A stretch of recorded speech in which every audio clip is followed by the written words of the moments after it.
నిజంగా నువ్వు అందరి గురించి ఎక్కువగా ఆలోచిస్తావు, కానీ నీ గురించి నువ్వు మర్చిపోతావు. ఎదుటివారి కష్టాలన్నీ నీ సొంత కష్టాల్లా ఫీల్ అవుతావు. వాళ్ళ బాధలన్నీ నీ బాధలుగా భావిస్తావు. ఫోన్ రింగ్ అవ్వగానే ఎవరో వారి ప్రాబ్లం చెప్పుకుంటే నీ పని పక్కన పడేసి వారి కోసం పరిగెడతావు. జేబులో చిల్లి గవ్వ లేకపోయినా వారు ఒక మాట అడిగారని ఇచ్చేస్తావు.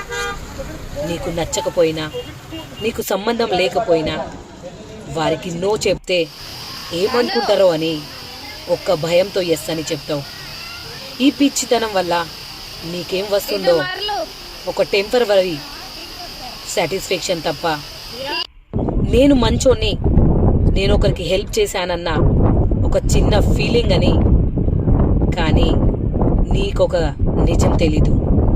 నీ సహాయం పొందిన వాళ్ళే నువ్వు పక్కకి వెళ్ళగానే నీ పొందిన సహాయాన్ని కూడా మర్చిపోయి నీ గురించి లేనివి సృష్టించి నీ గురించి చెడుగా మాట్లాడతారు. అందుకు నేను చెప్పేది ఒకటే, ఎవరికి పాపం అనకు, సంపాదించు. నీ వాళ్ళు నీ మీద ఆధారపడ్డ వారికి బాగా చూసుకో.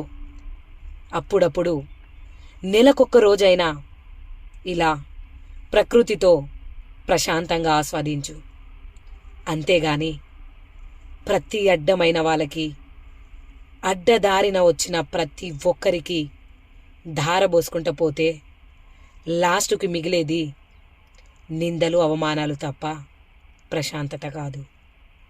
బతికినన్ని రోజులు నీకు కావాల్సింది ప్రశాంతత, నీ వాళ్ళ ఆనందం, అంతే తప్ప ఎవరికో భయపడి బతకాల్సిన అవసరం అస్సలు లేదు. నీ జీవితం నీది, ఇది మర్చిపోకు.